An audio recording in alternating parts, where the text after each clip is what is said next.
Hi. I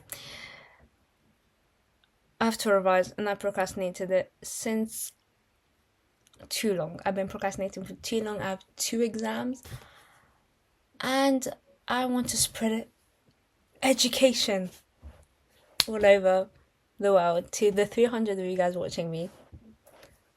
I love Philippines. So yes. So I want to spread education and therefore I'm going to revise with you guys. 1, yes, I look like a wax figure. I put cream on my face. 2, yes, I look sexy as hell. I was born this way. And 3, yes, fuck ass, sick ass t-shirt. I love it too. It's my pajamas. Do you want to see my pajamas? Oh, fuck.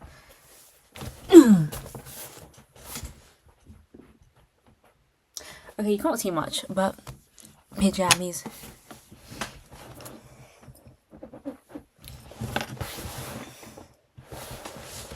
Let me put my feet. Okay. My grip is a grip. Now let's get started. So I'm going to start with economics. And I'm going to tell you guys about economics because I am certified finance bro. And yeah, and you are certified intellect after this because I'm going to certify you with information because I was called Unk. Apparently it's an insult. No, I don't really care. Because can you really insult this sexy mama? No, you can't. Characteristics. Also, I was like breaking down. I was going crazy, cuckoo, crazy. Like, yes, I love exams. Crazy, cuckoo, crazy. And then I just watched YouTube. Because I was like, I just going to run away from all my problems. Because I always run away from all my problems. And I procrastinate my problems. Because I never want to feel my real emotions. So, characteristics. 1 of a recession. What is a recession? Essentially, a recession is when you guys, the public, the general public, is not spending. Nope. It's not spending. You guys are not buying stuff. Unemployment high. It's not going good. It's not growth low. It's really not good. I don't know how much information the average person that's watching me know, how much knowledge they know, but I'm going to try to be concise. So take COVID. When we were in COVID, we were in a recession. Yeah. Sorry to break that to you guys. Anyways, and we are entering a recession. People are saying we're entering a recession now because growth is low. It's low. Woods in the...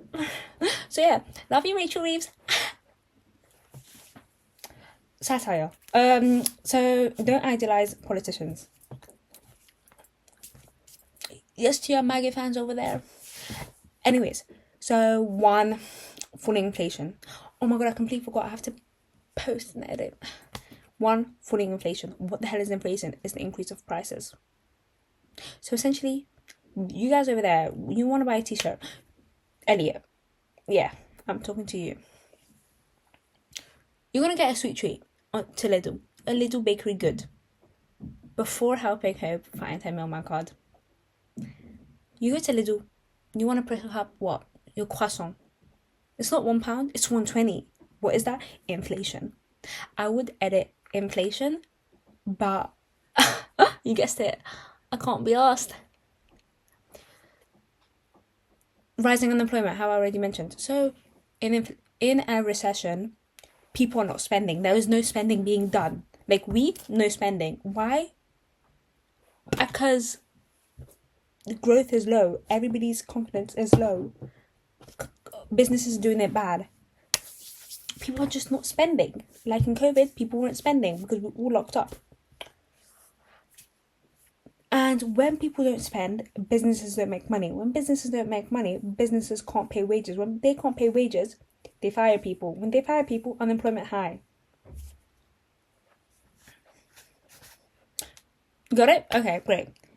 Falling profits and investments for businesses. I already said that. They don't make money. How the hell are they supposed to invest?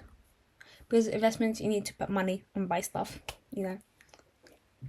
Rising budget deficit. Why is budget deficit? Because budget deficit, the budget, you see when you're budgeting, you say, okay, so I'm going to spend this for this month, this for this month, this for this month, food, drinks, fun, yes. The government does the same thing, but for the country.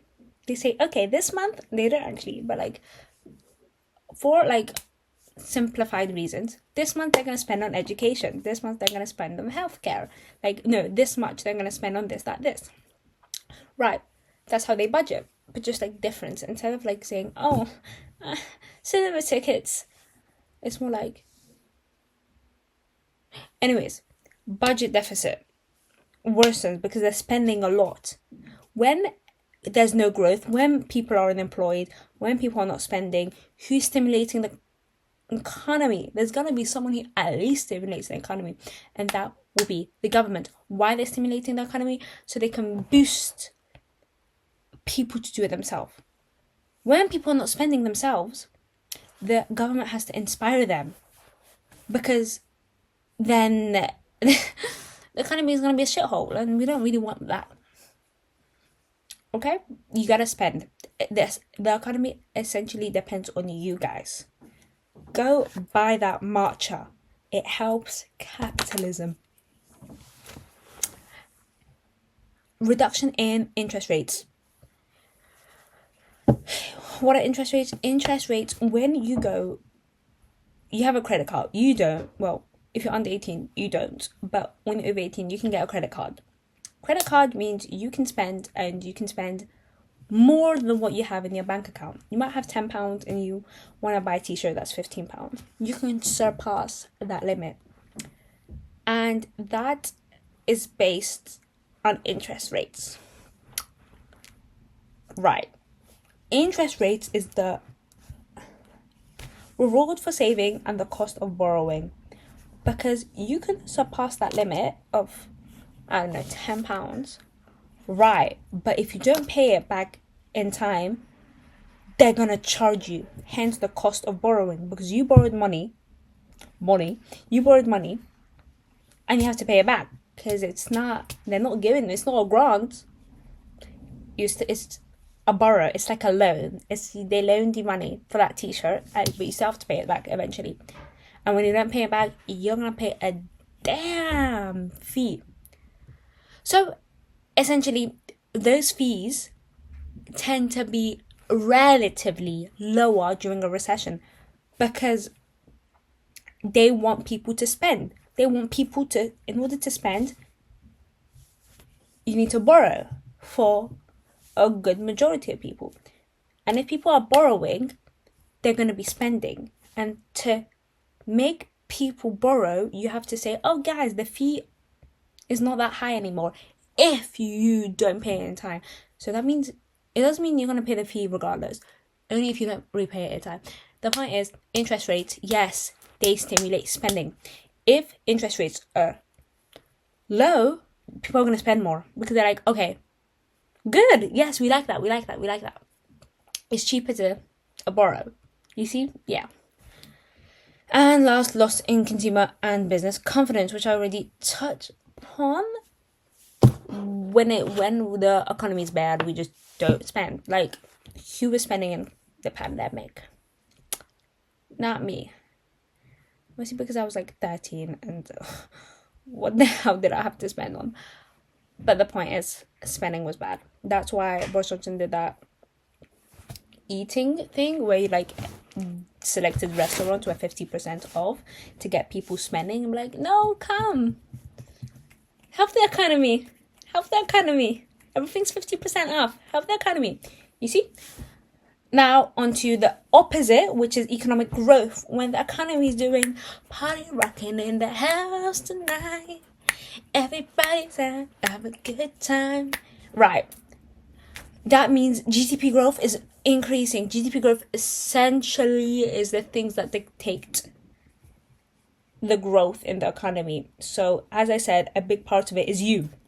Consumer spending. Spending is a big part of it. This is also known as consumption. Another part of it is government spending, which I also mentioned, this budget thing that they have to do.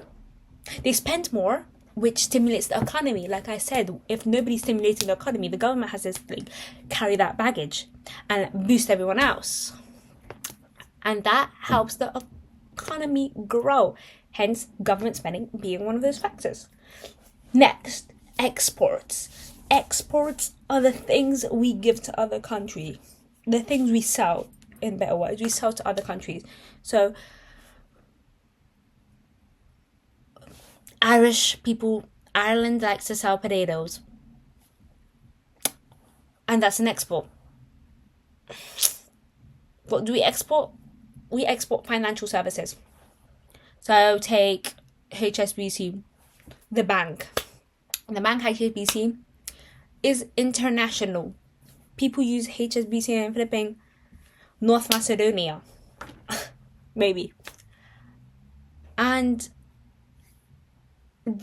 the people, we're exporting the services that's done in Britain. So we're saying, hey, we're going to help you bank with HSBC from London. We're exporting that service. It doesn't have to be the actual potato. It doesn't have to be an actual thing. It can be a service. What is a service? Essentially, a service is everything you can get, which is not a real tangible thing. So a haircut is a service. Yeah. A concert is a service. So an export is something that you give to another country, that you sell to another country. Another thing that influences growth is investments. Investments are normally done by businesses, and essentially an investment by a business is when they buy capital in order to increase their production or productivity in the business. So it's like when Sainsbury's bought self-checkouts. That increased productivity because it's quicker to check out. I don't know. Another part of economic growth is the rise in consumption. When the economy is doing good, we're spending. Because people get paid more when the economy is good. Yeah. Falling unemployment. If people spend, companies sell more. Companies to sell more, they need, what do they need? They need workers to make the product. Merci. Déjà une. And that's fun and all, because people get hired and we want people to be hired.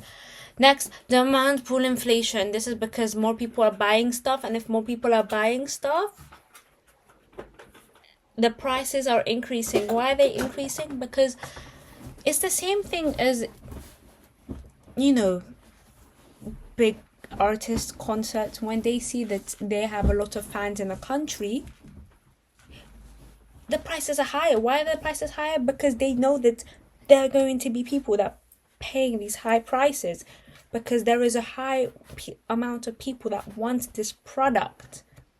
So why not just abuse their power and rank up those prices? But essentially, it's not really abuse, because it is how capitalism works. Yeah. So, yeah.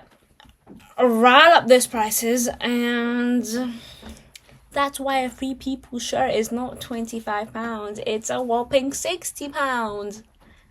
Because a lot of people, because they know Free People are going to make money. So why not, push their boundaries? You know what I mean? And if they don't make money and they see that people are not buying that, they just, drop the prices. And that is essentially the characteristics for GDP growth. Inflation characteristics: high prices, real wage falls, people feel poor, low confidence, unemployment, low growth, increase government spending for job seeker allowance, which essentially is what the government pays people who are unemployed, because people who are unemployed still needs that money so they can live, you know.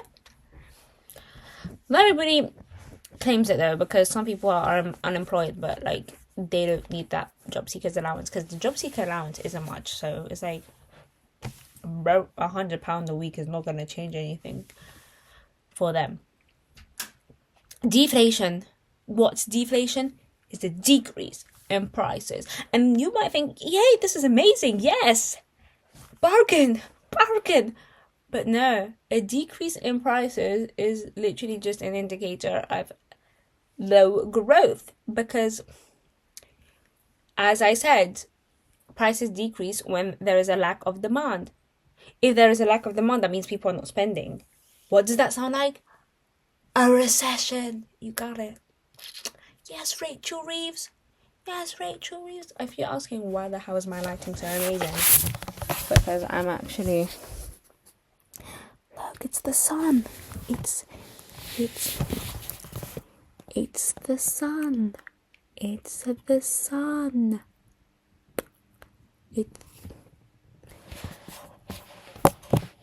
Should we stay close and intimate like this?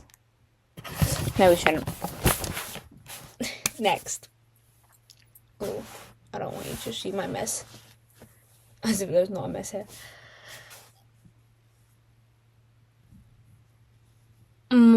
Interest rates.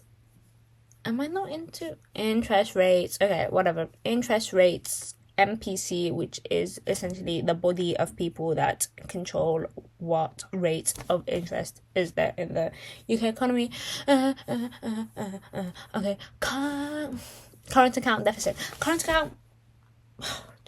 Do I want to explain it to you guys? It looks like I have to. Can I even explain it? Current account essentially is how much we export in relation to how much we import, with how much money comes into the country in relation to how much money comes out of the country. I should really find the definition of current account, because the fact that I don't know how to define it is rad. Oh my god. I'm good, guys. I'm good. Okay, now I want to talk about what influences economic growth. As I explained, consumption, investment, government spending, net exports, which is just the relation of exports and imports, which is imports is the thing we buy. So yeah, that Shein t-shirt that you bought, it's an import from China. And also don't buy Shein. I know it's cheap, but don't buy that. Yeah.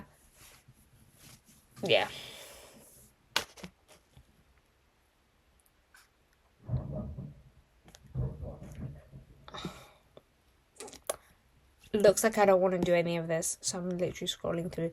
Let me explain to you guys what the hell supply side policies are. Do you want to know this? Now I'm going to explain to you guys. COVID.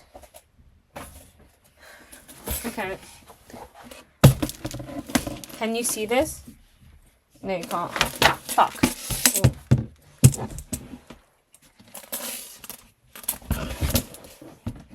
How much can you see?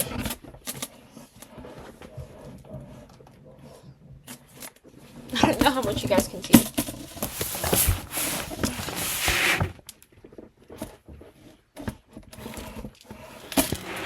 Okay, COVID happened.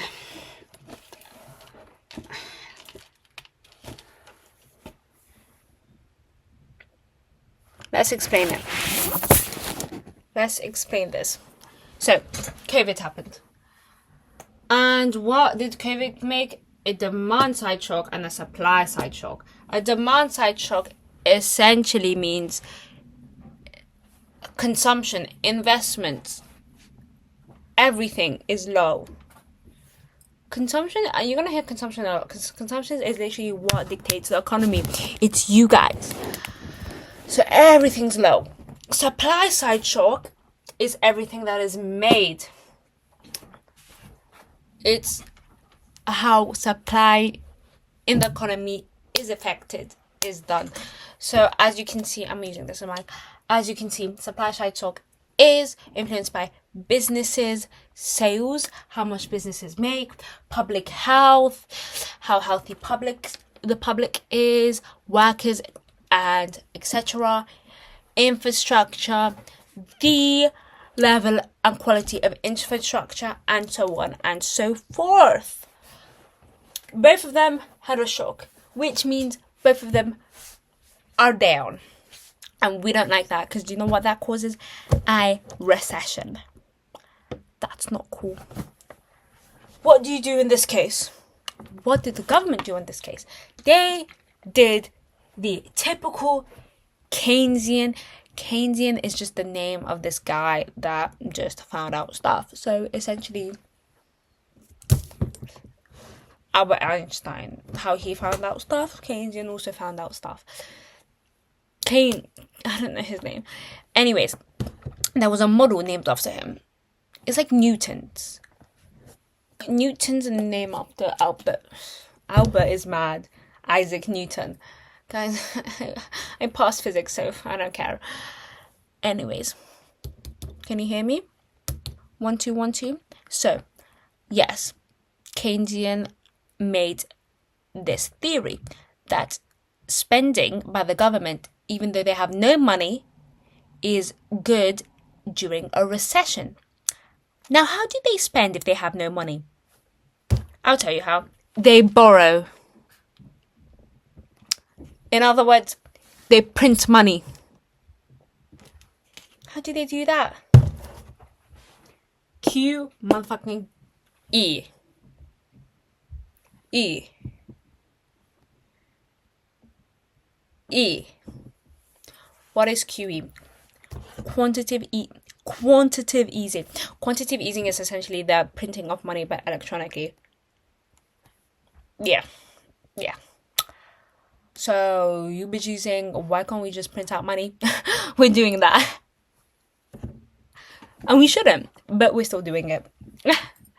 But Keynesian argued that printing money is justified if it's spending during a recession, because during a recession, nobody is helping growth. Nobody is helping the economy. So the government have to step in and help themselves.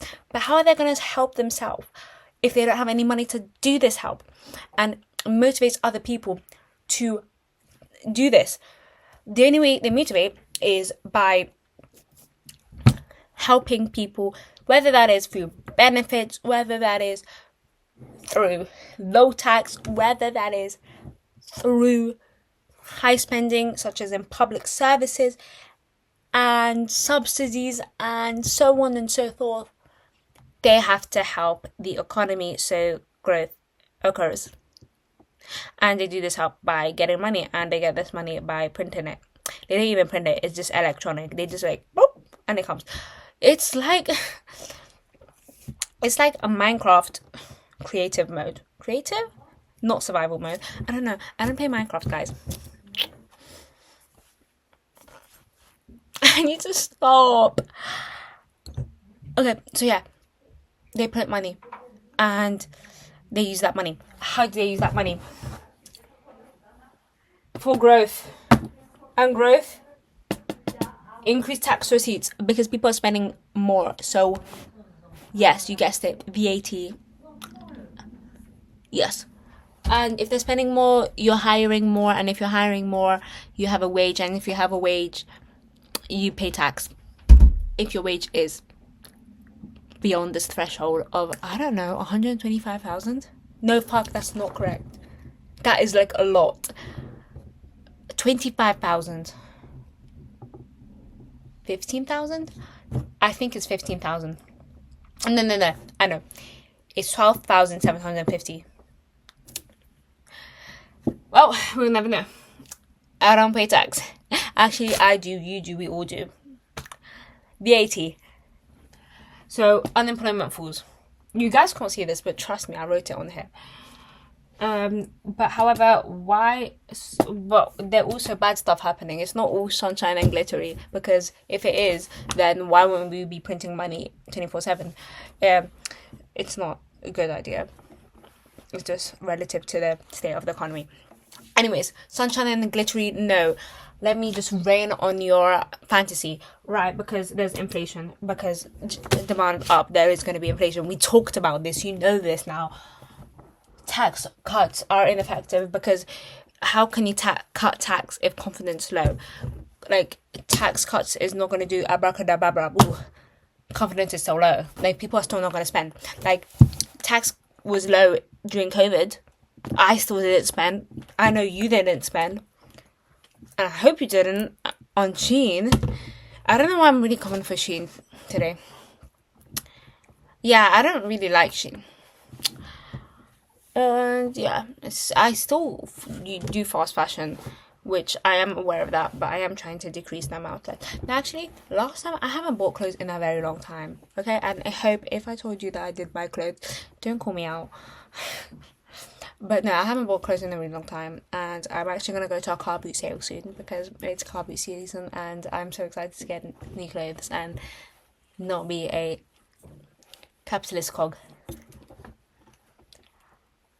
Me saying that when I literally want to work in finance. Moving on. It depends on the level of spare capacity. Just nod. Next, monetary policies. That's just interest rate, mate. Monetary policies also goes into quantitative easing, because monetary policy is the money supply in the economy. Interest rates help the money supply in the economy, because if there's borrowing happening, if interest rates are low, that means there's more money in the economy. And quantitative easing, there's more money in the economy because they're printing fucking money. So,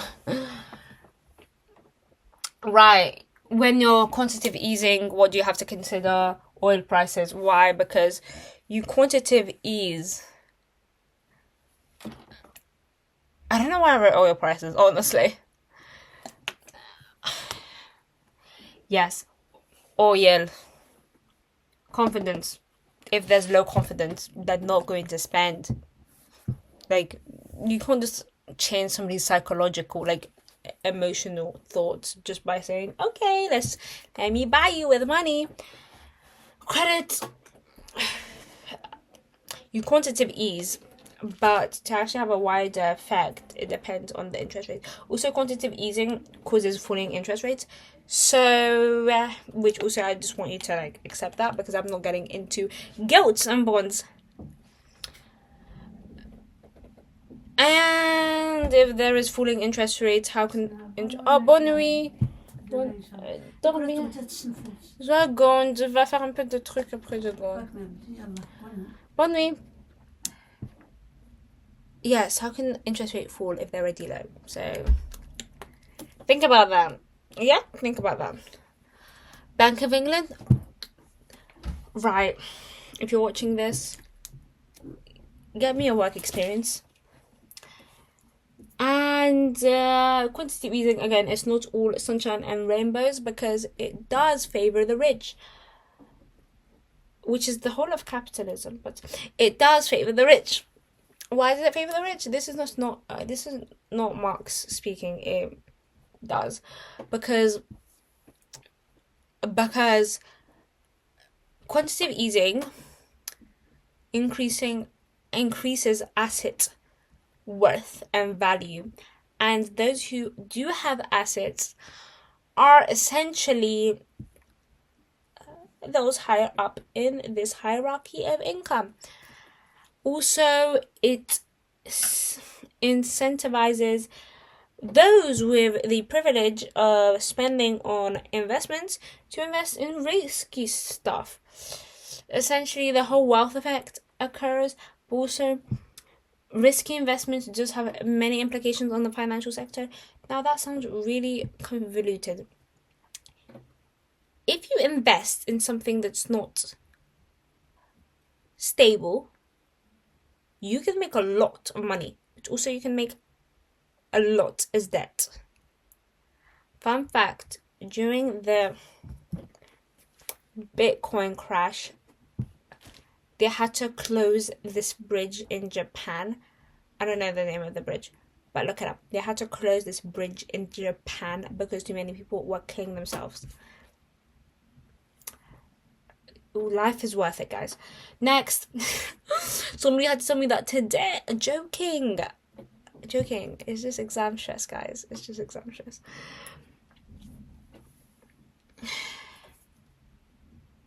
So, investments increase when there's monetary when it's expansionary monetary policy. That means just interest rates are low because people are gonna borrow more, and we like borrowing.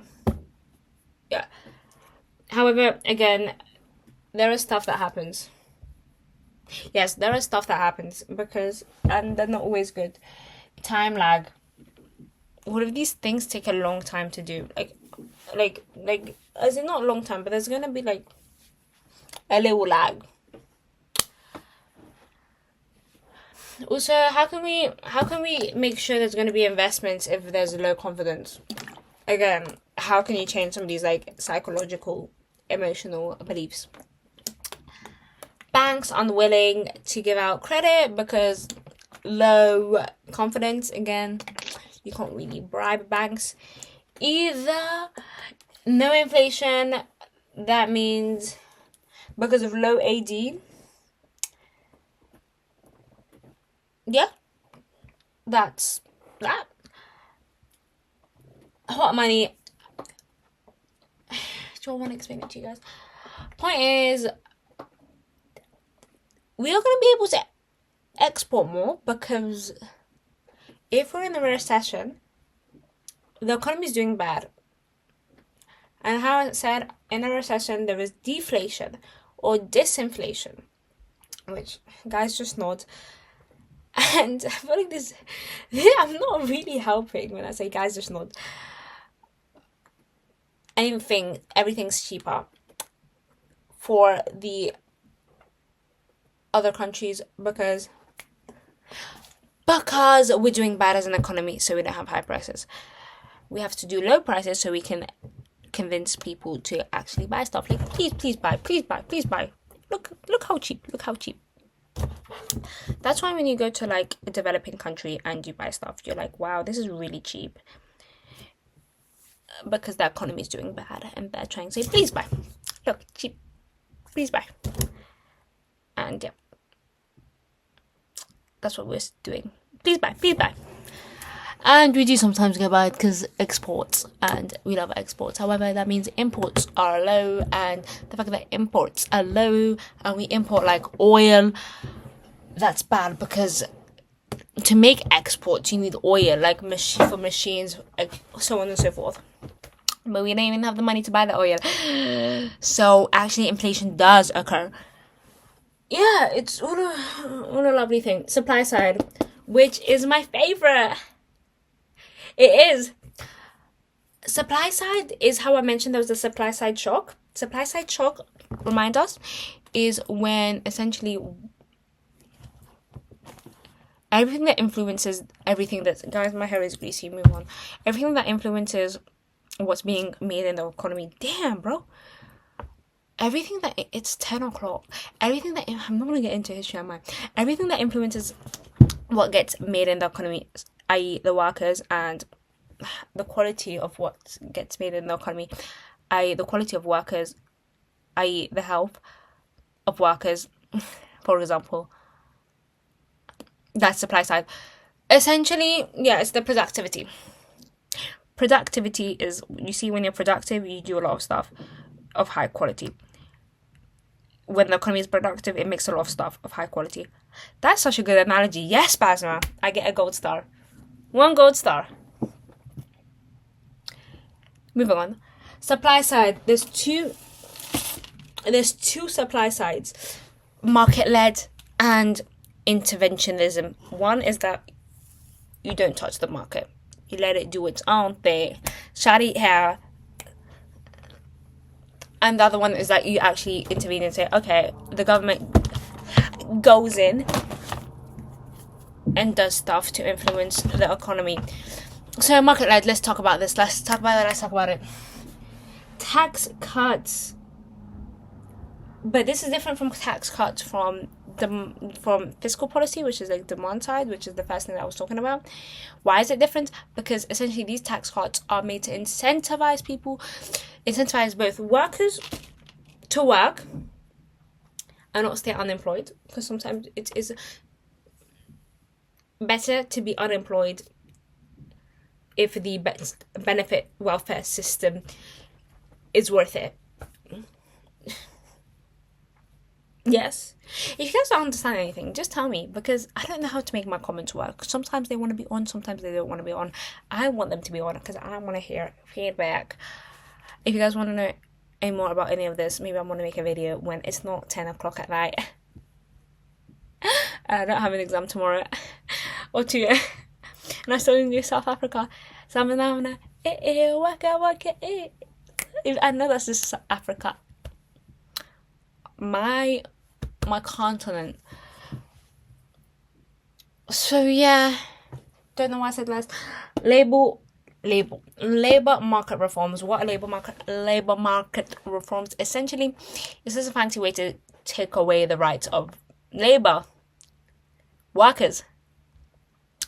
So you see how we saw strikes? If there were labor market reforms, there will be less strikes. Why? Because the government says, okay, let me cut off this shit. You guys are not gonna have any trade unions. You guys are gonna have any voices. Kurt? What is that thing? Yeah. Clocked. Essentially, they clock trade unions and say, you know what? We actually have control over you guys. Fuck with democracy. Let me actually take out your rights. Labor market reforms is good for business, which is like counterintuitive, because why are you like taking these people's rights? And like, what? It's good for business because they don't need to increase their wages. They can, that's why, again, there are a lot of labor market lack of rights, labor market reforms in developing countries, because they don't have much workers' rights. Therefore, you see child labor.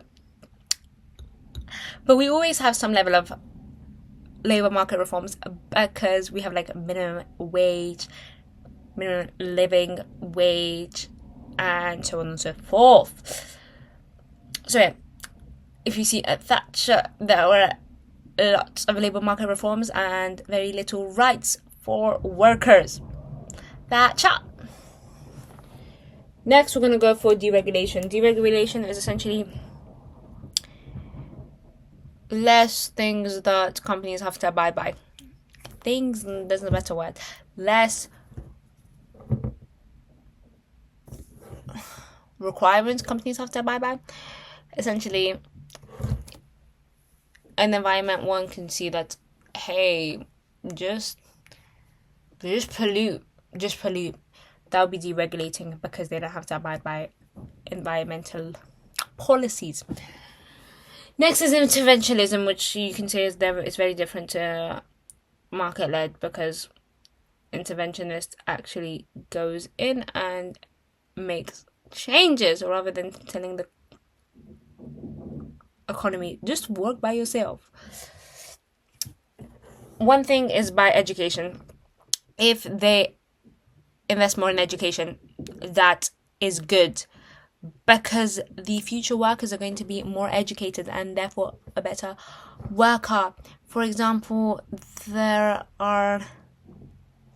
they could make subsidies in comp sci degrees and what not, because the cyber industry and the tech industry is growing, so we want more coders out there. My mum wanted me to go into comp sci. I said no, and instead I went into finance. Yes, I love how I'm talking like this when I'm literally 17 years old, as if I know what I want to do in 10 years from now, let alone in 10 hours from now, I'm still deciding how I want to treat myself after my exam. Do I want to go get pizza from this Napoli pizzeria I saw that seems really authentic, or do I want to get a matcha? I'm leaning towards the latter. Anyways, infrastructure. If infrastructure is good, it's going to be good for the economy, because think about it. If there's more motorways, places, people can go quicker to places. So you think the Elizabeth line is obsolete and futile and stupid? That's what I thought once, until I found out that the point of the Elizabeth line was to allow people in the outskirts of London. So you sorry motherfuckers out there, it's for you. And those people are able to go to central London more quicker and easily, and to be able to work there, which has more job opportunities. So the people in literal Surrey are able to go to more higher paying jobs in London and make more money, and therefore get taxed more. It's all a cog. I'm joking. I'm not a socialist. Healthcare. If people have better health, there will be better workers and we'll have a better economy. All of these stuff also reduce unemployment. What are the downsides? Debt. Who pays the debt? We do. Newsflash, we pay the debt. Boom. Yeah, there's always something in it for them. Do not target all groups, because if you cannot, it's not sustainable to like put in infrastructure in the North Midlands all the way to, I don't even know if the Midlands is in the north. The point is Midlands to flipping the Cornwall. No. I don't know where either of those are. I know Cornwall has a really pretty beach. But the point is, it's always going to specifically help one certain group and not everybody. Compromises living standards, because you see, that's not helping everybody. Inequality, because if you look at the market-led policies, this will cause inequality, as deregulation will allow people to, private businesses to pump up that price, and that means it's going to be less affordable to certain people. For example, that's just an example. And there's going to be mismatch of skills. You could make training schemes, but mismatch skills, and like maybe the government doesn't know actually what skills is required. As in now, there is a higher requirement of skills in the social welfare. Yeah. Tax receipts, question mark. If you lower tax, there's going to be less tax receipts, and it's tax receipts which fund all of these. So, yeah. Pick your player. I don't know how it goes. And I'm going to talk about trade really quickly. As I said, if we do stuff, it will impact trade. Aren't I getting an A in this? Okay, last thing I wanted to actually talk about is the successes of quantitative easing. I'm going to do it like that because you guys are not even reading it. The success of quantitative easing. First, it stimulates AD. Why? Because, again, as I said, it is the printing of money, which only the government uses. I say only the government uses, but the fact that the government is using it means it's just going to go into the economy. And yeah, increases AD, which is aggregate demand. I did not define that. Aggregate demand is essentially when I talked about consumption, investments, government spending, net trade, which is just exports, subtract imports, and I think I said all of it. Ooh. Wealth effect, which can be good if you're wealthy, because essentially wealth effect is that. Look at the houses analogy. If there is quantitative easing, assets are higher. An example of an asset is a house. If you own a house, that means your house values increases. If house value increases, you feel more confident. Who owns a house? Technically, on a larger scale, it is those who are privileged to financially, and they are living the life with a grain of salt, obviously. Sometimes they're not living the life. Prevent credit crunch liquidity. If there is quantitative easing, as I said, it lowers interest rates, and if it lowers interest rates, that means there is more credit available. Credit is just the amount of money available to borrow loans and whatnot. However, not everything's sunshines and rainbows. Yeah. Newsflash. There's gonna be inequality. There's gonna be poor people. Yep. Yeah, because it benefits only asset holders, as I said, low confidence as well. Also, money supply inflation. Friedman was talking about money supply inflation. Was he onto something? Well, perhaps.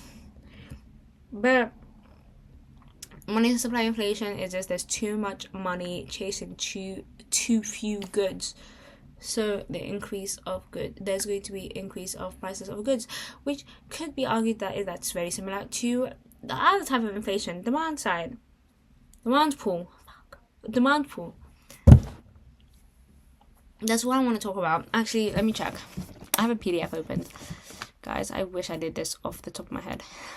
Okay, let me talk about supply side. As I already mentioned that, but market. Okay, if you reduce tax, increases incentive to work, labor participation increases, investments increases. We love privatization, which essentially means there's like stuff goes in private. Fun fact: there was one time where British Airways was actually owned by the government.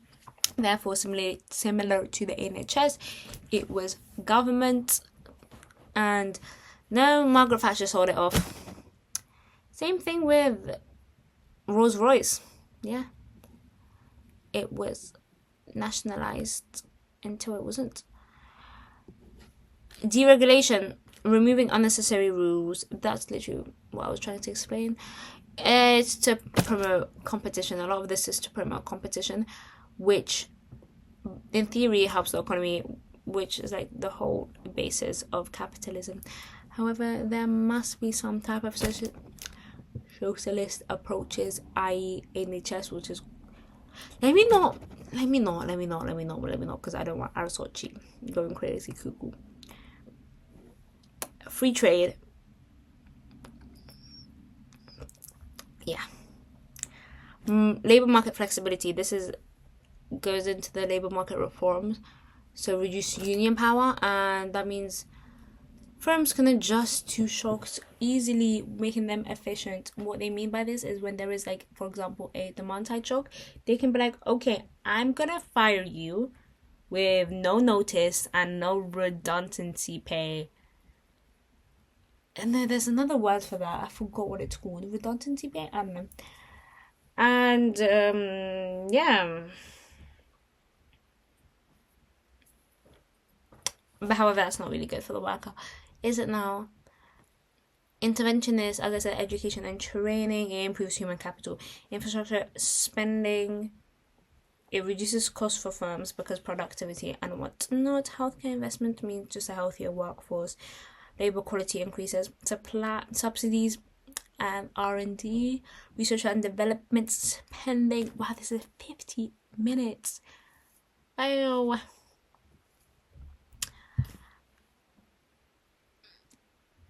Yeah, increases innovation.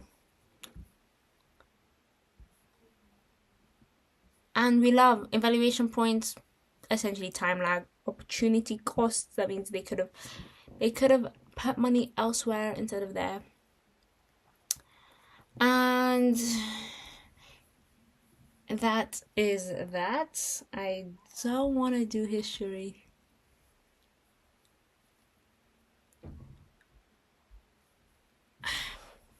Whoops. Yeah, so I hope you guys feel smarter and sexier by just looking at a smart, sexy person. And that's economics for you. I actually really like the subjects despite from the attitude and I'm bringing up now. It's just that I have a exam tomorrow and I just give up because I literally done 2 weeks of non-stop revision. I'm really tired. I'm really tired. This is a cry for help. No, it's okay because I'm gonna get today, tomorrow done and I'm gonna feel better. Oh my god. I need to find an essay plan, which I haven't found yet. Yay! I'm gonna go sleep now. Yay!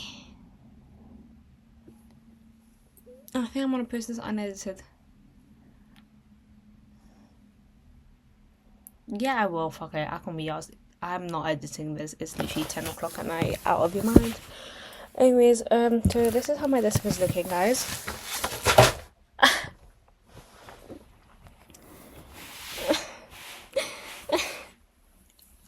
I'm also filming this on my laptop because my phone doesn't have any storage. Yay. Okay, yeah. Let me just confirm. I just finished making this. Yeah.